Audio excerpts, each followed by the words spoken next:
দর্শক স্বাগত জানাচ্ছি চ্যানেল আই অনলাইনে। সিলেট থেকে আপনাদের সাথে আমি যুক্ত হয়েছি তানভীর আহমেদ।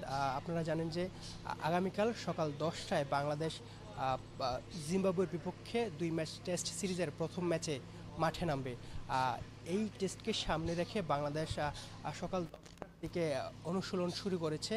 আমরা এখন আছি আপাতত সিলেটের মেইন মাঠে, যেটা হচ্ছে গ্রাউন্ড 1 আর গ্রাউন্ড 2-তে বাংলাদেশ দল প্র্যাকটিস করছে। আপাতত ভিডিও অনুমতি না থাকায় আপনাদের আমরা সেটা দেখাতে পারছি না। সিলেটের উইকেট সবসময় পেস বান্ধব হয়ে থাকে, আপনারা সেটা জানেন। বাংলাদেশ কিন্তু সেটা মাথায় রেখে গ্রানাইট বিছিয়ে তারা ব্যাটাররা প্র্যাকটিস করছে। গ্রানাইট হচ্ছে একটু পিচ্ছিল টাইপ হয়ে থাকে, সেখানে হচ্ছে বল পড়লে দ্রুত গতিতে যায়। জিম্বাবুয়ের দলে যেহেতু দুজন খুবই ভালো মানের পেসার রয়েছে, তাদেরকে সামলানোর জন্য বাংলাদেশ এই ভিন্ন অনুশীলন বেছে নিয়েছে। আপনাদের আরেকটি তথ্য জানিয়ে রাখি, বাংলাদেশ দলে কিন্তু আগামীকালকে পঞ্চপাণ্ডবের যে একজন আছেন সদস্য, তিনি হচ্ছেন মুশফিকুর রহিম।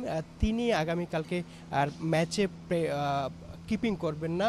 তার বদলে কে কিপিং করবেন বা কে উইকেটের পিছনে দাঁড়াবেন সেটি আজকে প্রেস কনফারেন্সে জানিয়ে দেওয়া হবে। সিলেটের আকাশ যদি একটু দেখাই আপনাদেরকে, এই মুহূর্তে সিলেটের চমৎকার আবহাওয়া।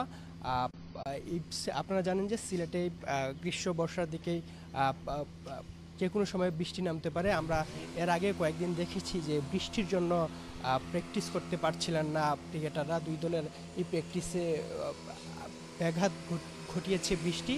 আজকে কিন্তু চমৎকার আবহাওয়া, রৌদ্র উজ্জ্বল আবহাওয়া। আজকে ক্রিকেটাররা ভালোভাবে অনুসরণ করছে, তবে ম্যাচটি যেহেতু 5 দিনের, সেখানে বৃষ্টির সম্ভাবনা রয়েছে।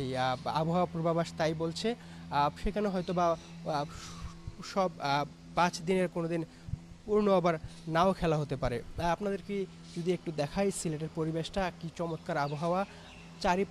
চারপাশে হচ্ছে পাহাড় বা টিলা যেটাকে বলে, তারই দিয়ে সবুজে ঘেরা এই স্টেডিয়াম। আমরা যদি হচ্ছে ড্রোন শটে দেখাতে পারতাম তাহলে আরও ভালো হতো।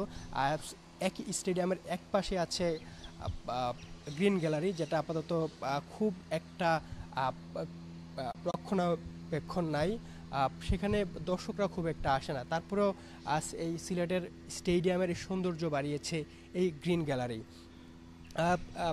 তাছাড়াও জিম্বাবুয়ের বাংলাদেশের যে কোচ রয়েছে ফিল সিমন্স, তিনি কিন্তু বাংলাদেশের এই সিলেটের এই আবহাওয়া চমৎকার উপভোগ করছেন।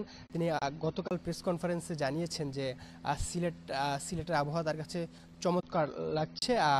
সব মিলিয়ে আর গতকালকে ফিল সিমন্সের জন্মদিন ছিল। টিম হোটেলে সব প্লেয়ার স্টাফরা মিলে কেক কেটে উদযাপন করেছে। বলতে গেলে এক কথায় বাংলাদেশ দল পুরোপুরি ফুরফুরে মেজাজে আছে।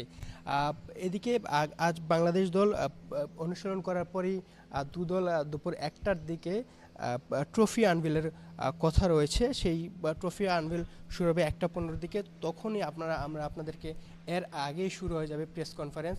এই সব কিছু মিলিয়ে আপনাদেরকে আমরা আরও আপডেট দিতে পারবো পরবর্তীতে।